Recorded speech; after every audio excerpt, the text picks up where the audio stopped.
Voilà, shalom, chers frères et sœurs, soyez une fois de plus abondamment bénis. Donc, avant de commencer cette vidéo, je tenais déjà à m'excuser parce que normalement, la vidéo d'aujourd'hui devrait porter sur la dernière partie de l'histoire des enfants d'Israël, de l'Égypte jusqu'à la terre promise, et on l'avait déjà annoncé parce que j'avais dit qu'après la vidéo sur la divinité de Jésus, on allait faire la dernière partie sur l'histoire des enfants d'Israël. Malheureusement, vous savez, souvent, on peut prévoir, vouloir faire des choses, mais le Seigneur dispose les choses autrement. Donc, j'ai décidé donc de faire une petite vidéo qui n'est rien d'autre qu'une suite, un complément, voilà, un complément à la vidéo sur la divinité de Jésus-Christ. Donc, c'est juste un complément, voilà, une petite suite de la vidéo précédente où nous allons réellement encore faire comprendre à nos frères et à ceux qui veulent bien comprendre que Dieu vient dans sa création, que Dieu peut s'envoyer lui-même selon la Bible. Et nous allons voir certains des exemples concrets dans l'Ancien Testament, depuis l'Ancien Testament, comment Dieu venait dans sa création, comment Dieu s'envoyait lui-même dans sa création, de façon concrète, de façon pratique. C'est très important. Voilà, parce que il faut qu'on puisse vraiment connaître le Dieu que nous servons, le Dieu que nous adorons. Amen. Voilà. Et donc, on va faire cette vidéo-là aujourd'hui pour que ça soit une suite de la vidéo précédente, pour qu'on soit dans une même logique. Et puis donc, la vidéo prochaine, certainement, par la grâce de Dieu, nous allons faire la dernière partie de la vidéo sur l'histoire des enfants d'Israël et nous allons voir deux points essentiellement. Nous allons voir le veau d'or et lorsque nous serons en train de parler de l'histoire du veau d'or avec les enfants d'Israël dans le désert avec Moïse, nous allons en même temps profiter de parler des ornements, des bijoux, parce qu'il y a des gens qui veulent qu'on parle encore de cela, qu'on puisse vraiment faire un enseignement là-dessus. J'ai même vu un commentaire sur Facebook là, par rapport à ça.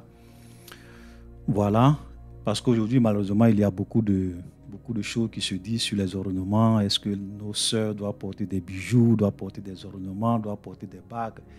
Il y a même des gens qui disent que... oh boy!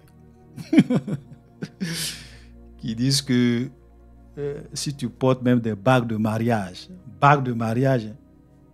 voilà, tu vas aller à l'enfer. Voilà.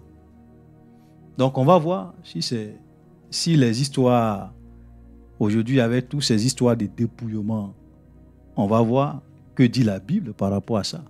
Donc on va rentrer un peu dans les profondeurs des Écritures. Voilà. Vous savez, il y a tout dans la Bible. Si vous connaissez la parole de Dieu, personne ne va venir vous troubler. Personne ne peut venir vous agiter, s'aimer la confusion dans votre esprit. Parce que Dieu a des réponses à tout dans sa parole. Alléluia. Donc ça c'est vraiment important. Et puis le deuxième point que nous allons voir, nous allons parler de l'histoire de Balaam et de Balak. Voilà, cette histoire vraiment très très importante. C'est un événement aussi tragique. Voilà, avec Balaam, Balak et puis les enfants d'Israël lorsqu'ils étaient en train d'aller vers la terre promise. Donc on va aussi développer cette histoire et vous expliquer c'est quoi la doctrine de Balaam. Parce qu'il y a beaucoup d'hommes de Dieu aujourd'hui qui suivent la voie de Balaam et qui enseignent la doctrine de Balaam. Et la Bible parle de cette doctrine dans le livre de l'Apocalypse. Voilà. Donc malheureusement, cette doctrine. Donc on va voir c'est quoi cette doctrine. Amen. Même si j'ai déjà fait des vidéos là-dessus il y a un peu très longtemps. Alléluia. Voilà. Donc aujourd'hui, dans la vidéo d'aujourd'hui, nous allons essayer de faire comprendre encore à nos frères et à nos sœurs que le Dieu que nous adorons, c'est un Dieu qui vient dans sa création. C'est un Dieu qui peut s'envoyer lui-même. Alléluia. Et malgré qu'on a essayé de démontrer en profondeur la divinité de Jésus, il y a des musulmans toujours, comme d'habitude, qui ne comprennent ni les Écritures ni la puissance de Dieu, qui viennent toujours nous dire « Ah oui, mais vous dites que Jésus est Dieu. Pourtant, Jésus a dit que le Père est plus grand que moi. » Dans Jean, voilà, dans Jean, je ne vais pas vraiment on ne va pas vraiment développer, mais j'aimerais attirer votre attention sur ça et vous allez comprendre comment les gens souvent font pitié. Jean 14, verset 8. Vous avez entendu que je vous ai dit, je m'en vais et je reviens vers vous.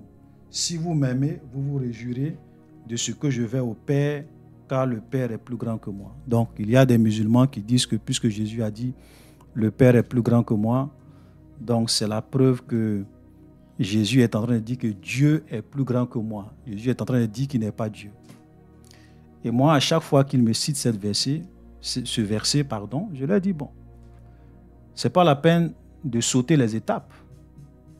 Il ne faut pas sauter, puisque tu as pris le chapitre 14 de Jean. Le même Jean,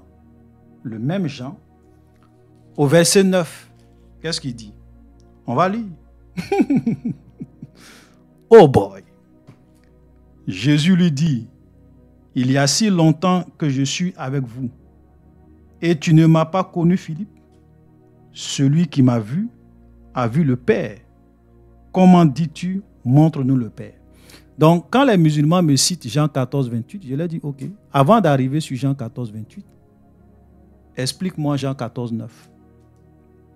Parce que pour toi, comme Jésus a dit, le Père est plus grand que moi, ça veut dire que Jésus n'est pas le Père, Jésus n'est pas Dieu. Mais on va retraduire ce verset. Ok, Jean 14, 9. Jésus lui dit, il y a si longtemps que je suis avec vous et tu ne m'as pas vu, tu ne m'as pas connu, Philippe. Celui qui m'a vu a vu Dieu. On remplace le Père par Dieu. Celui qui m'a vu a vu Dieu. Pourquoi dis-tu, montre-nous Dieu? Expliquez-nous ça d'abord. C'est pour cela que je dis, vous savez, la Bible, si vous venez lire la Bible sans chercher à comprendre les choses dans leur profondeur, vous allez toujours vous égarer. Vous allez toujours vous mélanger. Nulle part dans la parole de Dieu, vous allez voir un seul verset où Jésus dit qu'il n'est pas Dieu. Jamais. Nulle part dans la Bible, vous n'allez voir un seul verset où Jésus dit que Dieu est plus grand que moi. Jamais. Jésus fait toujours référence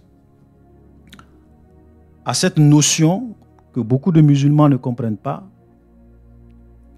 et souvent peut-être parce qu'ils ne veulent pas comprendre. Quand Jésus parle, il parle toujours du Père. Il parle toujours du Fils, le Fils de l'homme, le Fils de Dieu. Et il parle aussi du Saint-Esprit. Il y a trois choses. Le Père, le Fils, le Saint-Esprit. Et ça, c'est quelque chose. Peut-être que si Dieu le veut, voilà, peut-être qu'on va faire une étude dédiée à ça, où nous allons réellement expliquer le Père, nous allons expliquer le Fils, nous allons expliquer le Saint-Esprit. Parce que si vous ne comprenez pas ces trois notions, vous n'allez pas comprendre lorsque Jésus parle.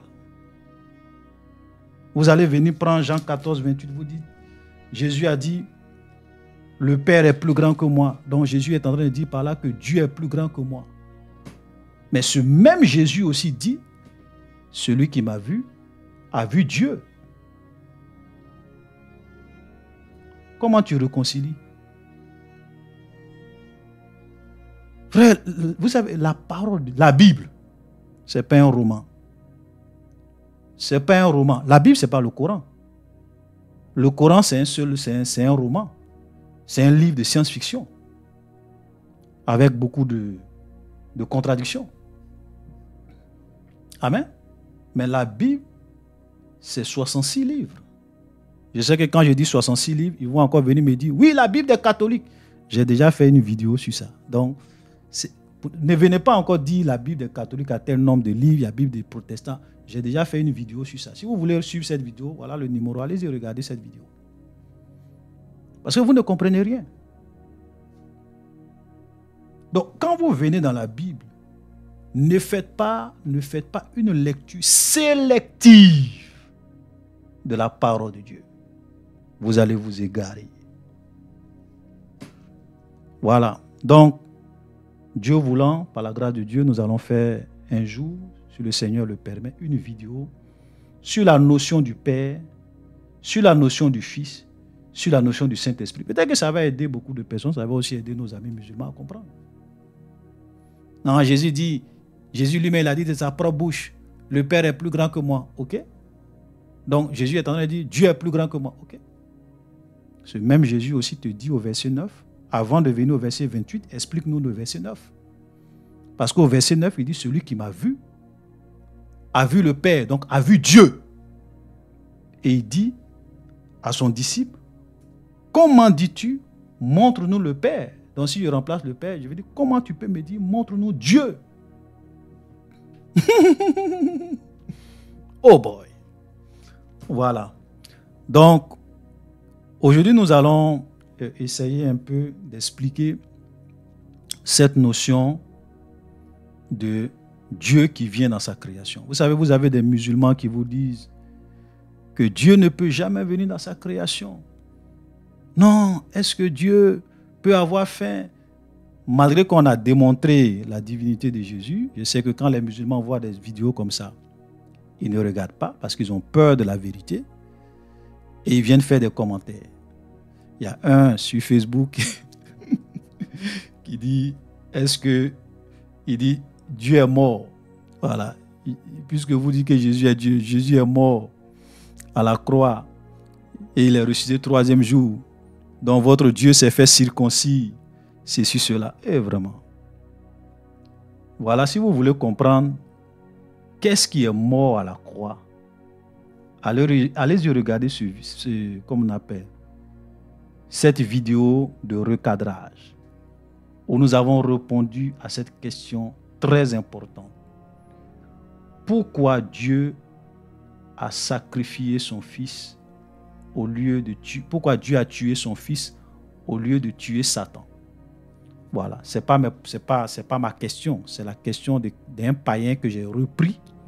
Voilà, je ne suis pas en train de dire que Dieu a préféré tuer son fils ou bien non. Ça, ce sont des expressions qui ne sont pas appropriées.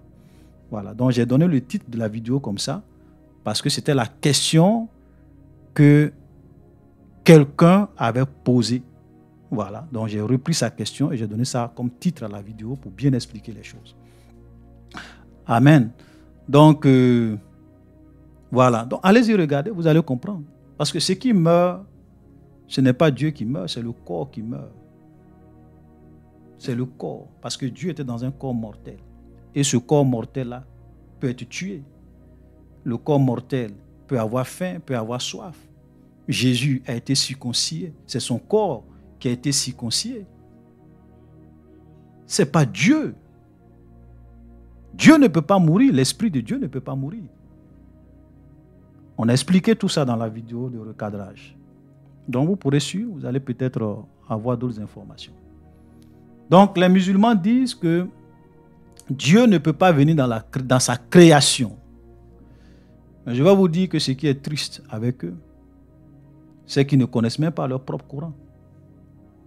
Je vais vous lire un passage dans le Coran qui prouve que Dieu, ou bien Allah, voilà, leur Allah, vient dans sa création. Je vais vous lire un passage dans le Coran et je vais vous citer un hadith authentique, Sahih Bukhari et Sahih Muslim, qui affirme que Allah vient dans sa création. un verset du Coran qui affirme que Allah vient dans sa création. Voilà.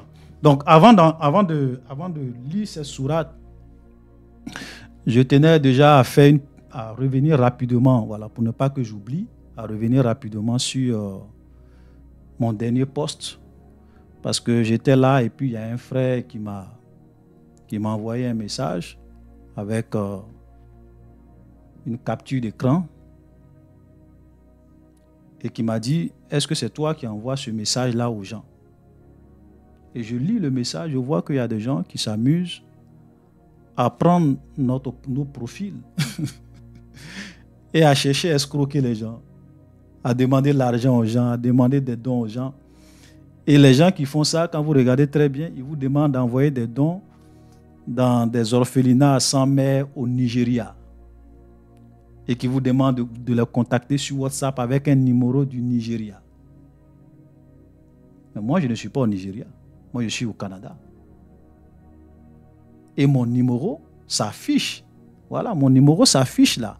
Prédicateur, frère Olivier, WhatsApp, plus 418 563 51 61. Voilà mon numéro WhatsApp. Donc, chers frères et sœurs, soyons un peu prudents. Aujourd'hui, il y a beaucoup d'escrocs sur les réseaux sociaux. Il y a beaucoup de faussaires, des gens qui prennent les profils des gens, ils prennent des faux profils, ils demandent l'argent aux gens. Je vous pose une question. Depuis que je fais vidéo là, vous m'avez une fois vu venir faire une vidéo pour demander l'argent aux gens.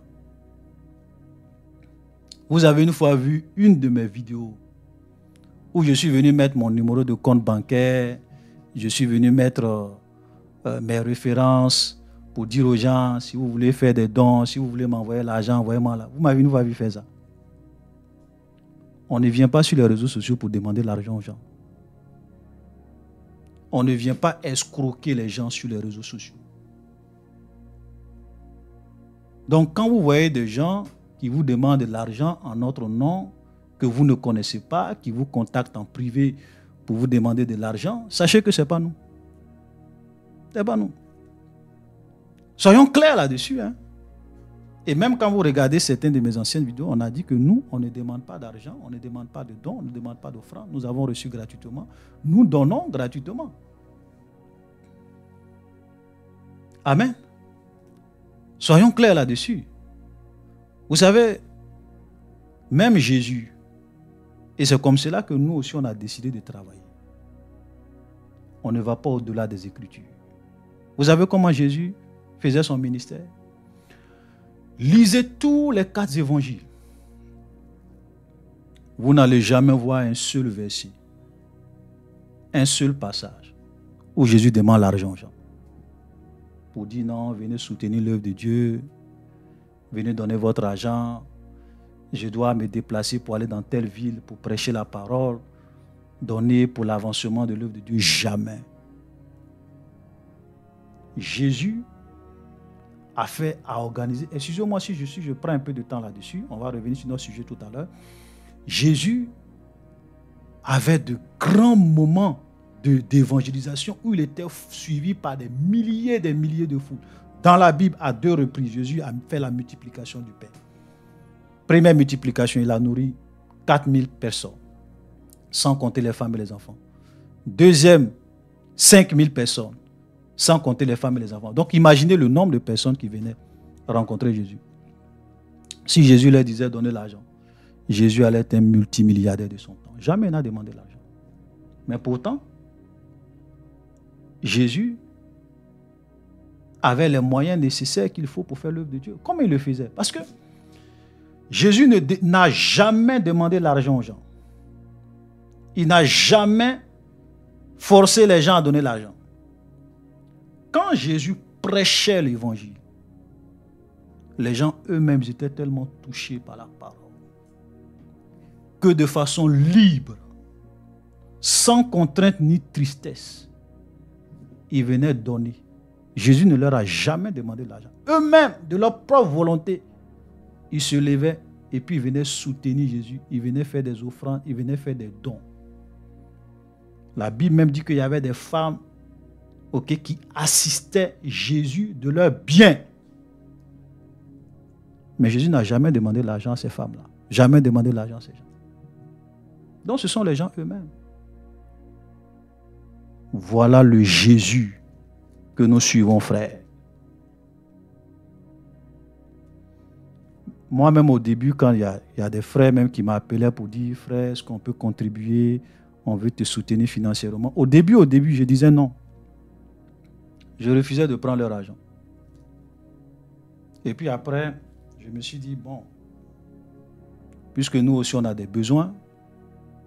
Donc, si des gens à qui tu n'as jamais demandé l'argent, tu ne leur as rien demandé. Eux-mêmes, ils t'appellent pour dire que nous voulons contribuer. Nous avons la conviction.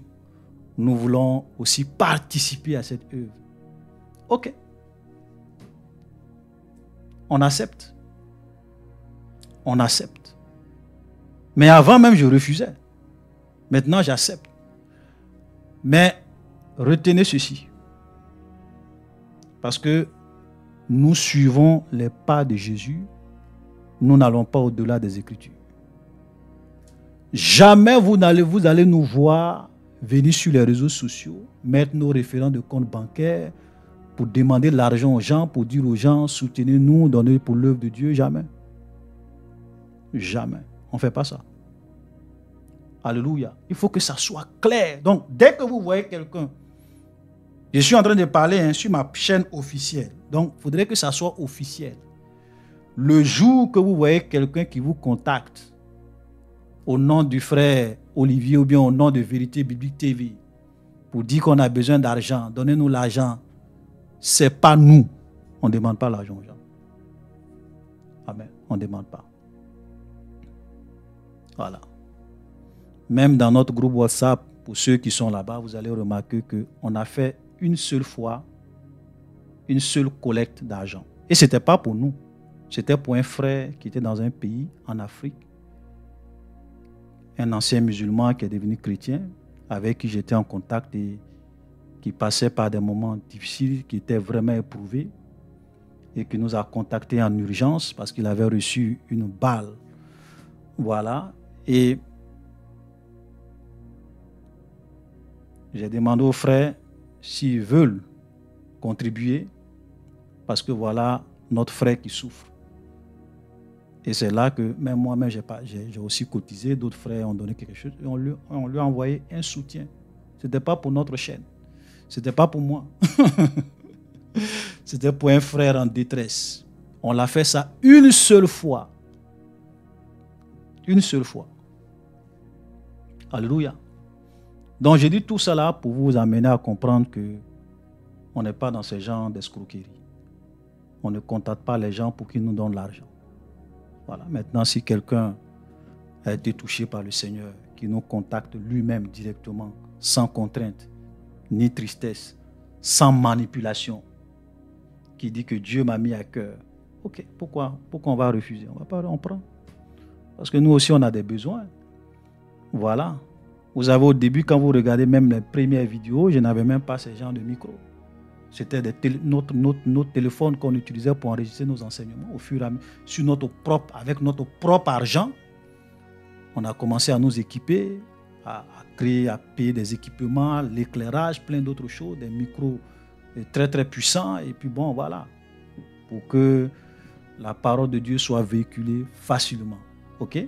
Voilà. Donc, il faut que je tenais vraiment à préciser ça, pour ne pas que vous puissiez tomber dans les pièges et dans l'escroquerie des gens. Nous, on n'est pas dedans. Amen. Voilà. Donc, nous allons revenir à nos sujets. Donc, nous allons lire cette sourate. Et frère, vous allez comprendre que... oh boy! Les musulmans, ils parlent. Mais, ils ne connaissent pas leur Coran. Ils ne connaissent pas l'islam. Ils ne font que répéter ce que leurs oustas, leurs imams, qui ne leur disent pas la vérité. Ils ne font que répéter ça. Regardez la sourate 27, à partir du verset 7. Et on va lire jusqu'au verset 9. Sourate 27, alias, ou bien je ne sais pas, nous on parle de verset 7 à 9. Rappelle quand Moïse dit à sa famille. Donc ici, le Coran est en train de reprendre. C'est un plagiat de l'histoire de Moïse dans Genèse chapitre 3, voilà, que nous allons lire tout à l'heure. C'est un plagiat parce que le Coran est rempli de plagiats. Il ne faut que copier les histoires bibliques, falsifier, et puis dire que c'est Allah qui leur a révélé ça. Rappelle, quand Moïse dit à sa famille, j'ai aperçu un feu. Donc ici, on te parle du buisson Adam. Lorsque Moïse est allé sur la montagne de Sinaï, il a vu un buisson en feu. Regardez. Je vais vous en apporter des nouvelles, ou bien je vous apporterai un tisson allumé afin que vous vous réchauffiez. Lorsqu'il y arriva, on l'appela. Ça, c'est Allah qui est en train de parler maintenant. Allah dit que, puisque c'est Allah qui parle dans le Coran. Lorsqu'il y arriva, on l'appela. Donc, quand Moïse va arriver sur la montagne de Sinaï, on l'appela. Béni soit celui qui est dans le feu et celui qui est tout autour. Et gloire à Allah, Seigneur de l'univers. Regardez le verset 9. Ô Moïse, c'est moi, Allah, le Tout-Puissant, le Sage. Oh boy, oh boy, oh boy, oh boy. Vous dites que Allah ne vient pas dans sa création. Qui était dans le feu? Qui était celui qui était tout autour? Selon la sourate 27, le verset 7 à 9, c'est bien Allah. Allah était dans le feu, Allah était tout autour, et c'est Allah qui a parlé à Moïse. Étant dans le feu. Je vais relire encore. Peut-être qu'il y a des gens qui n'ont pas entendu. Lorsqu'il y arriva, on l'appela. Béni soit celui qui est dans le feu et celui qui est tout autour. Et gloire à Allah, Seigneur de l'univers.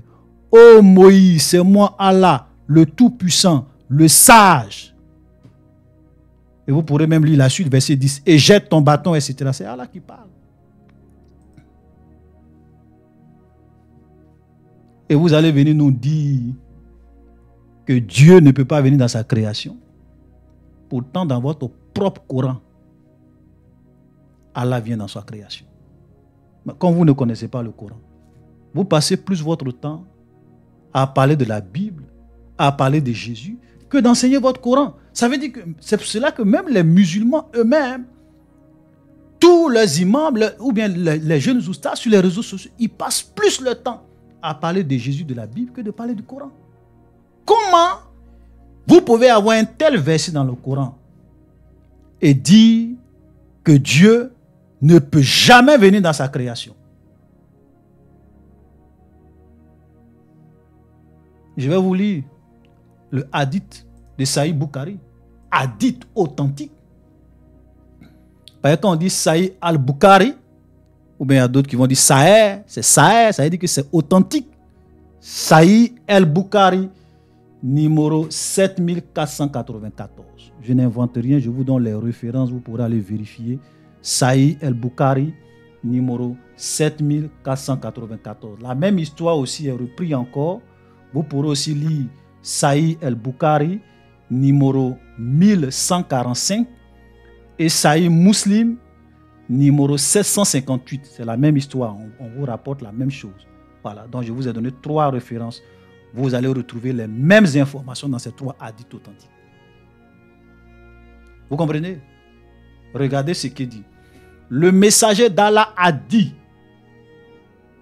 chaque nuit, quand parvient le dernier tiers de la nuit, notre Seigneur, ici Allah, on parle de Allah, Allah, béni et exalté, descend au ciel le plus proche et dit. Donc Allah descend dans le ciel le plus proche. Ok? Et voilà ce qu'il dit. Donc il descend dans les cieux inférieurs. Dans d'autres passages, on vous dit, dans d'autres traductions, on dit qu'il descend dans les cieux inférieurs et il dit: y a-t-il quelqu'un pour m'invoquer afin que je réponde à son invocation? Y a-t-il quelqu'un pour me demander afin que je lui accorde sa demande? Y a-t-il quelqu'un qui me demande pardon pour que je lui pardonne? Ça, c'est Allah. On dit Allah descend chaque nuit dans le tiers. Quand parvient le tiers de la nuit, il descend dans les cieux inférieurs, dans le ciel le plus proche, dans le plus proche de la terre. Et il s'adresse aux hommes. Donc ça veut dire que c'est le ciel de notre univers qui est là. Ok, il descend là et il dit, y a-t-il quelqu'un pour m'invoquer, puisqu'il s'adresse aux hommes, il dit, y a-t-il quelqu'un pour m'invoquer afin que je réponde à son incantation? Y a-t-il quelqu'un pour me demander afin que je lui accorde sa demande? Y a-t-il quelqu'un pour me demander pardon pour que je lui pardonne? Ça, c'est Allah qui fait ça. Chaque nuit.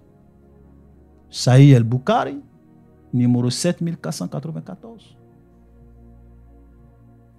Maintenant, les cieux inférieurs, ou bien le ciel le plus proche là, ce n'est pas la création d'Allah. Ce n'est pas la création d'Allah. Donc ça veut dire que Allah se déplace. Allah se déplace dans sa création. Allah descend dans les cieux inférieurs. Et il s'adresse aux hommes. Qui va m'invoquer? Qui va me demander pardon? Regardez des histoires comme ça. Oh bon, Allah descend chaque nuit. Alors que nous savons que pendant qu'il fait jour ici, il fait nuit là-bas. Pendant qu'il est truc, il fait nuit dans un autre pays. Donc ça veut dire que Allah, lui, il se déplace seulement parce qu'il va venir au Canada pendant qu'il fait nuit. Quand il va faire jour, pendant qu'il fait jour en Côte d'Ivoire. Donc quand il va faire jour en Côte d'Ivoire et puis il va faire nuit ici, Allah encore va se déplacer en Côte d'Ivoire. Donc 24 heures sur 24, Allah lui descend, il monte, il descend, il monte, il descend. Je vais dire des histoires de science-fiction comme ça. Voilà le Coran. Voilà l'islam.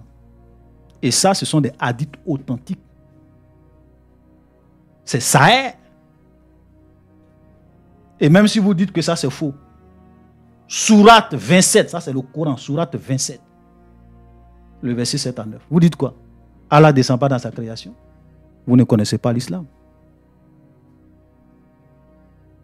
Donc, vous voyez très bien que même dans le Coran, Allah vient dans sa création.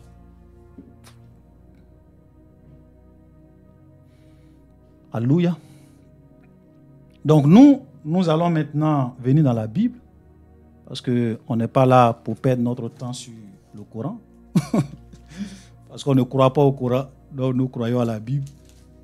Voilà, donc quand je cite le Coran, c'est pour que vous puissiez avoir ces références-là. Allez-y montrer ça à vos amis musulmans qui vous expliquent ce que Allah fait dans le buisson.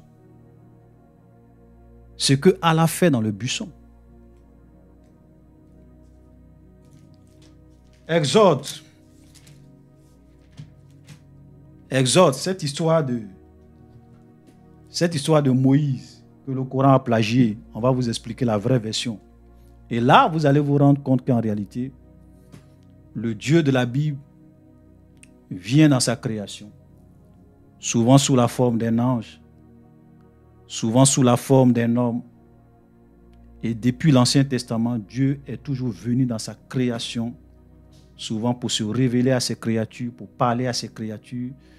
Et comme nous le disons, que c'est vrai que Dieu est partout à la fois. Jésus a dit que là où deux sont assemblés, je suis au milieu d'eux. Donc pendant que des gens sont au Canada ici, ils prient Dieu au milieu d'eux. Ils sont aux États-Unis, Dieu au milieu d'eux. Ils sont en Côte d'Ivoire, Dieu au milieu d'eux. Donc Dieu est partout par son esprit. Mais il arrive aussi que Dieu puisse réellement venir en prenant une théophanie. Ce que souvent on appelle une théophanie. Et quand on parle de théophanie, là nous sommes en train de parler des apparitions sous une forme matérielle de la divinité. C'est-à-dire que des apparitions sous une forme matérielle de la divinité, c'est ce qu'on appelle des théophanies de Dieu. Amen. Donc c'est comme cela que Jésus, qui est le Dieu véritable, il venait dans sa création dans l'Ancien Testament. Exode chapitre 3.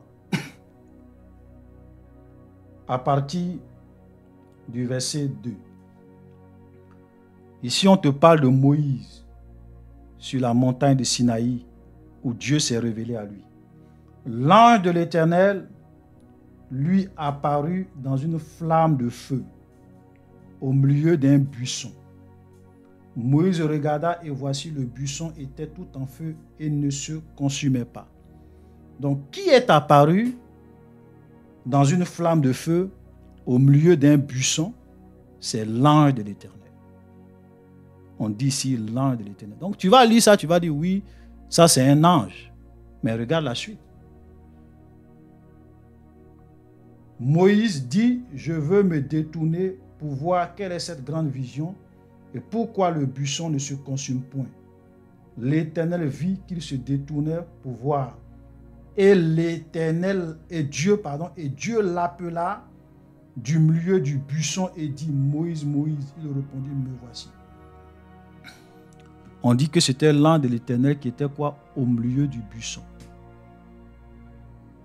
Et on dit l'Éternel au verset 4 et 5, on dit l'Éternel l'appela du milieu du buisson. Alors qu'au milieu du buisson, c'était l'ange de l'Éternel qui était là. Donc, l'ange de l'Éternel ici, là, c'était Dieu lui-même. C'était une théophanie de Dieu. Un malak Elohim ou un malak Yahweh. L'ange de l'Éternel. Un malak. Alléluia. Voilà, donc vous voyez qu'on dit l'ange de l'Éternel et on dit Dieu. Donc ça c'est Dieu sous une forme angélique. Dieu qui prend la forme d'un ange et qui vient dans sa création pour communiquer avec ses créatures, pour se manifester et faire des apparitions matérielles.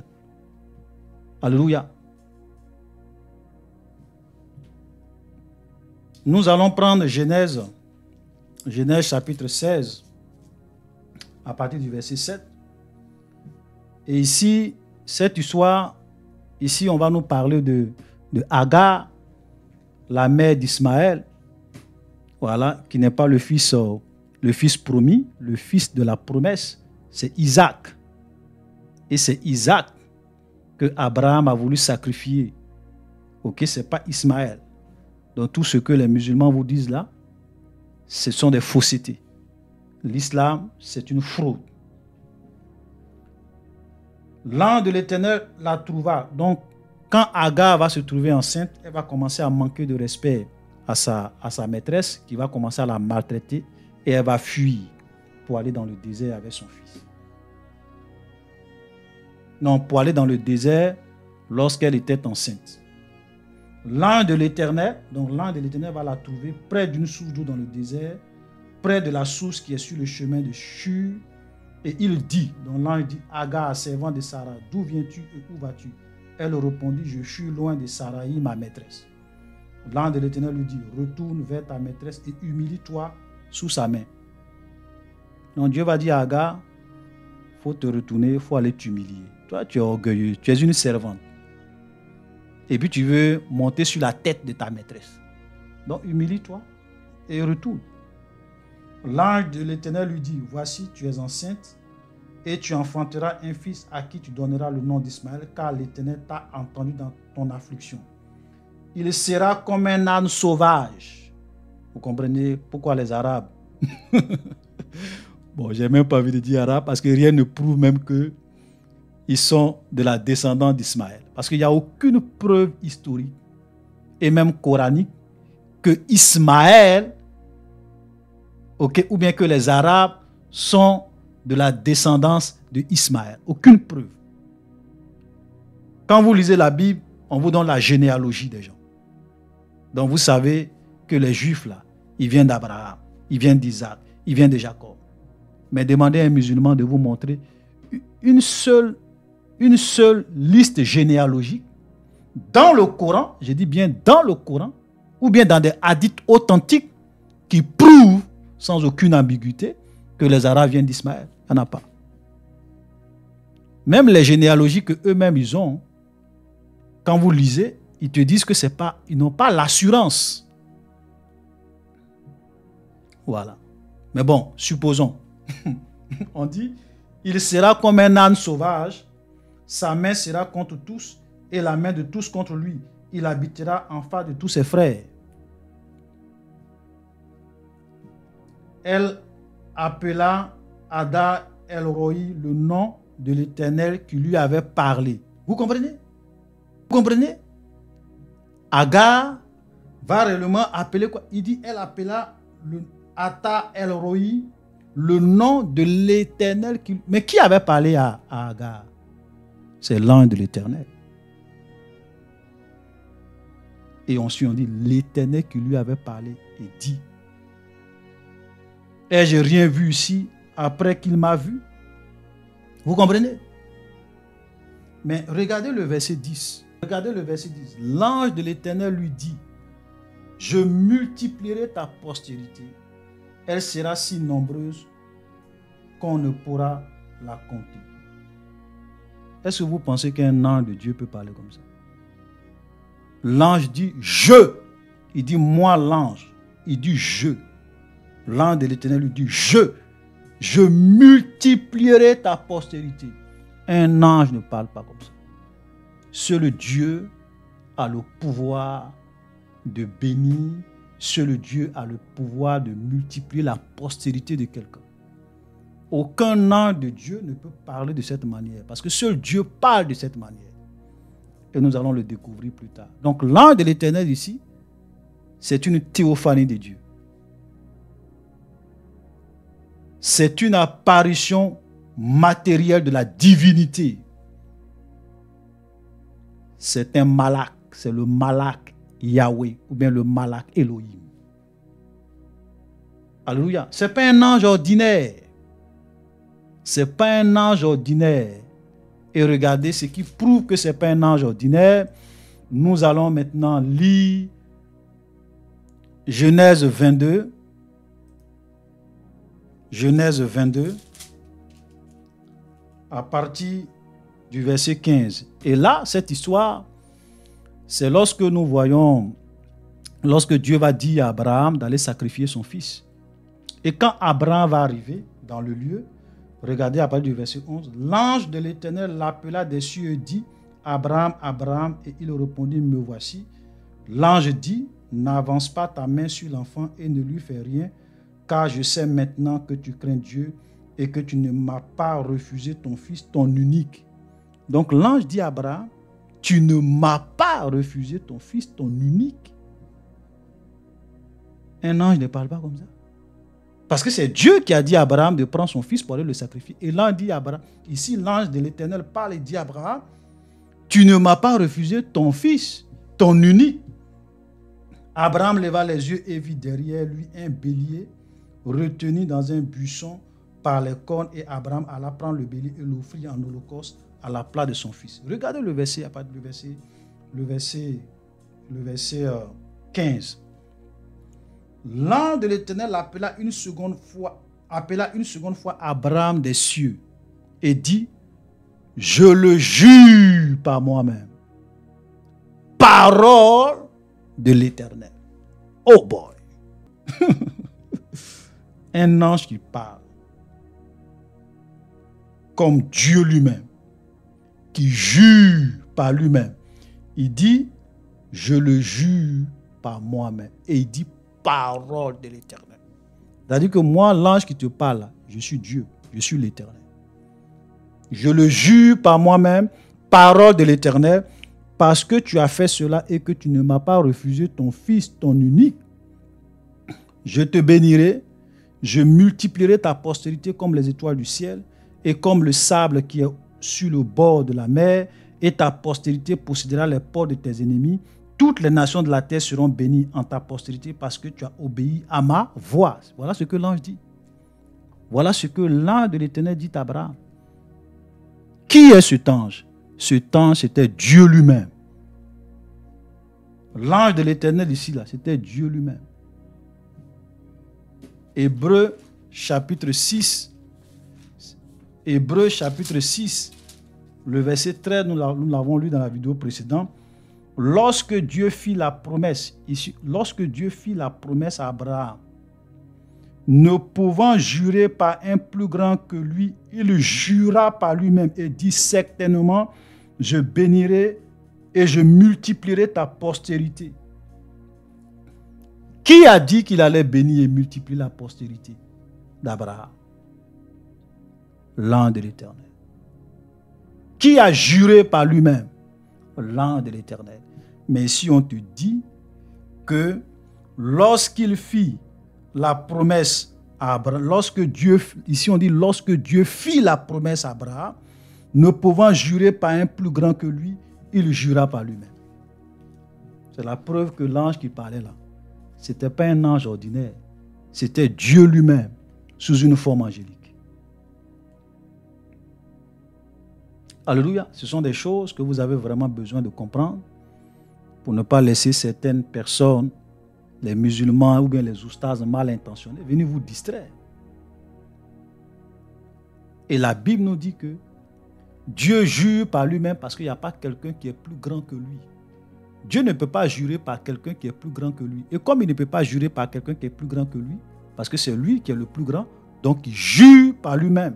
Donc quand vous voyez un ange jurer par lui-même, sachez que cet ange-là, c'est Dieu. Parce que dans toute la Bible, la seule personne ou bien le seul être qui jure par lui-même, c'est Dieu.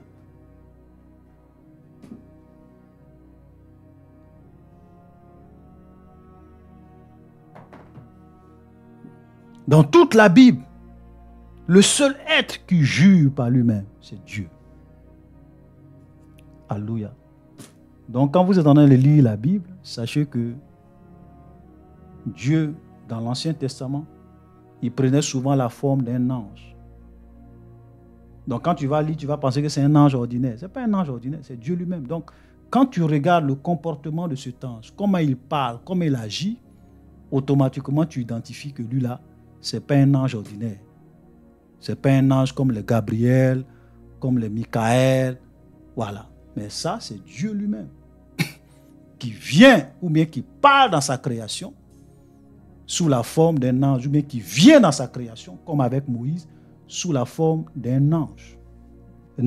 Nous allons donc prendre un autre passage. Cette fois-ci, c'est Genèse 31. Voilà, Genèse 31 à partir du verset 11. Ici, c'est Jacob. Voilà, Jacob qui va encore nous révéler que souvent Dieu peut prendre la forme d'un ange et se révéler à ses serviteurs.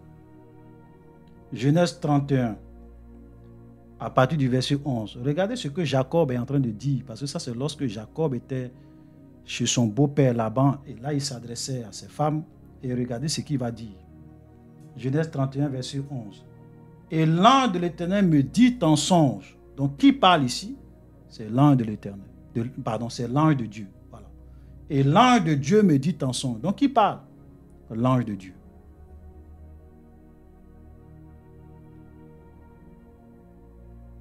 Jacob, je répondis, me voici. Et il dit, lève les yeux et regarde, tous les boucs qui couvrent les brebis sont rayés, tachetés et marquetés, car j'ai vu tout ce que te fait Laban. Ok, donc Laban c'était le beau-père de Jacob. C'est lui qui maltraitait Jacob. Je suis le Dieu de Béthel, où tu as oint un monument, où tu m'as fait un vœu. On dit l'ange de Dieu dit à Jacob, et l'ange de Dieu dit à Jacob, au verset 13, c'est l'ange qui parle toujours, et l'ange dit à Jacob, je suis le Dieu de Béthel. Qui est cet ange? C'est Dieu lui-même.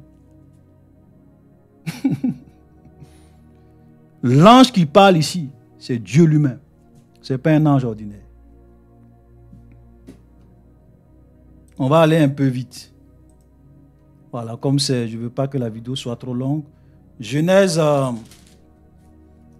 32, toujours Jacob, à partir du verset 24. Jacob demeura seul. Alors un homme lutta avec lui jusqu'au lever de l'aurore. Voyant qu'il ne pouvait le vaincre, cet homme le frappa à l'emboîture de la hanche. Et l'emboîture de la hanche de Jacob se démit pendant qu'il luttait avec lui. Il dit, laisse-moi aller car l'aurore se lève. Jacob lui dit, je ne te laisserai point aller que tu ne m'aies béni. un ange ne peut pas bénir. Mais Jacob lutte et il dit, tant que tu ne me bénis pas, je ne vais pas te laisser aller. Il lui dit, quel est ton nom? Il répondit, Jacob. Il dit encore, ton nom ne sera plus Jacob, mais tu seras appelé Israël, car tu as lutté avec Dieu et avec des hommes, et tu as été trouvé vainqueur. Jacob l'interrogea en disant, fais-moi, je te prie, connaître ton nom. Il répondit, pourquoi demandes-tu mon nom? Et il le bénit là. Vous comprenez? Donc voilà ce que l'ange va dire à Jacob. Et l'ange va le bénir. Il demande le nom de l'ange. L'ange dit, pourquoi tu veux connaître mon nom? Pourquoi l'ange ici n'a pas donné son nom? Parce que c'est Dieu lui-même. Il n'a pas voulu donner son nom. Parce que c'était Dieu. Et il dit, tu as lutté avec les hommes, tu as lutté avec Dieu, tu as lutté avec Dieu, tu as lutté avec les hommes. À quel moment Jacob a lutté avec Dieu? C'est ici que Jacob a lutté avec Dieu. Alléluia. Donc nous voyons très bien que l'ange ici, là, qui bénit Jacob, qui vient lutter avec Jacob, c'était Dieu lui-même. Il y a des musulmans qui vont venir prendre ça pour dire, ah donc un homme peut lutter avec Dieu et puis gagner Dieu. Mais quand Dieu prend la forme d'un homme, ce n'est pas que Jacob est plus fort que Dieu, mais Dieu vient lutter avec Jacob et il limite sa force. Il prend la forme d'un homme et il limite sa force. Et il vient lutter avec Jacob. Voilà. C'est pas qu'il est venu dans toute sa puissance, sa gloire, sa force. Non. C'est parce qu'il voulait échanger avec Jacob et il voulait bénir Jacob. Il voulait se révéler à Jacob de façon physique pour que Jacob puisse savoir qu'il est le Dieu de ses pères. C'est d'ailleurs la raison pour laquelle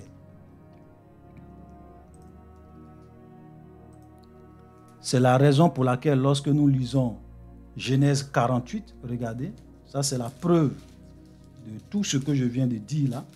Voilà, pour ceux qui doutent encore, regardez Genèse 48 à partir du verset 15. Ok. Ici, c'est Jacob, c'est toujours Jacob. Ici, c'est toujours Jacob au soir de sa vie. Voilà. Là, il est en Égypte auprès de son fils Joseph, qui était le premier ministre de l'Égypte, voilà, de Pharaon. Et donc, Jacob, ici, est au soir de sa vie et il veut réellement bénir les enfants de Joseph et il veut réellement bénir Joseph.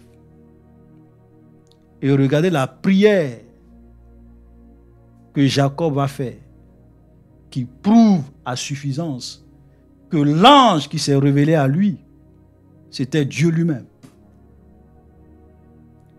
Genèse 48, le verset 15. Il bénit Joseph et dit, qui bénit Joseph? On parle de Jacob ici, vous pourrez lire tout le texte. Que le Dieu en présence duquel ont marché mes pères, virgule, Abraham et Isaac, que le Dieu qui m'a conduit depuis que j'existe jusqu'à ce jour, virgule, que l'ange qui m'a délivré de tout mal bénisse ses enfants. Je m'arrête là. Je reprends encore. Peut-être qu'il y a des gens qui ne m'ont pas saisi. Que le Dieu en présence duquel ont marché mes pères, Abraham et Isaac, que le Dieu qui m'a conduit depuis que j'existe jusqu'à ce jour, que l'ange qui m'a délivré de tout mal bénisse ses enfants. Et regardez la conjugaison du verbe bénir. C'est à la troisième personne du singulier. À la troisième personne du singulier. Pour vous faire comprendre que le Dieu en présence duquel ont marché les pères de Jacob, Abraham et Isaac, le Dieu qui l'a conduit depuis qu'il existe jusqu'à ce jour, c'est lui l'ange aussi qui l'a délivré de tout mal. C'est pour ça qu'il dit que bénisse ses enfants. Il n'a pas dit bénisse avec ENT, c'est pas béni conjugué à la troisième personne du pluriel, comme si Dieu et l'ange étaient des personnes distinctes. Ce n'est pas des personnes distinctes, c'est la même personne, c'est Dieu. L'ange là, c'est Dieu. C'est pour ça qu'il dit bénisse ses enfants. Troisième personne du singulier. Ce n'est pas au pluriel. Donc là, ça vous prouve que cet ange-là, c'était Dieu lui-même. Alléluia. Il y a plein d'autres passages. Voilà, je ne vais pas les parcourir tous ces passages, mais simplement pour vous faire comprendre que le Dieu que nous adorons, c'est un Dieu qui vient dans sa création, qui se révèle dans sa création, qui peut prendre la forme d'un ange ou bien la forme d'un homme pour venir dans sa création. Donc c'était les manifestations de Jésus-Christ avant son incarnation en tant que le Fils de Dieu en Jésus-Christ. Alléluia. C'est très important que vous compreniez ces vérités. Alléluia. Donc le Dieu de la Bible n'a rien à voir avec le Dieu du Coran. N'a rien à voir. Ce n'est pas le même Dieu. Alors, le Dieu du Coran, il est trop limité. Trop limité. Mais le Dieu de la Bible, il est tout puissant. Rien ne lui est impossible. S'il veut, il prend la forme d'un homme. S'il veut, il prend la forme d'un ange. Alléluia. Pour venir dans sa création. C'est ça le Dieu véritable. C'est un Dieu qui aime communiquer avec ses créatures. Il aime ses créatures. Il échange avec ses créatures. Il se révèle à ses créatures. Le Dieu d'amour et de compassion. Ce n'est pas un Dieu qui est loin. Non. Alléluia. Donc, chers frères et sœurs, je vais m'arrêter là. Voilà. Shalom. Soyez bénis. Si vous avez aimé cette vidéo, mettez des likes, partagez. Et je le répète encore, faites attention à tous les escrocs, à tous ceux qui utilisent nos profils pour vous demander de l'argent, pour vous contacter. Ce n'est pas nous. Voilà. Nous travaillons comme Jésus travaillait. Soyez bénis et à la prochaine.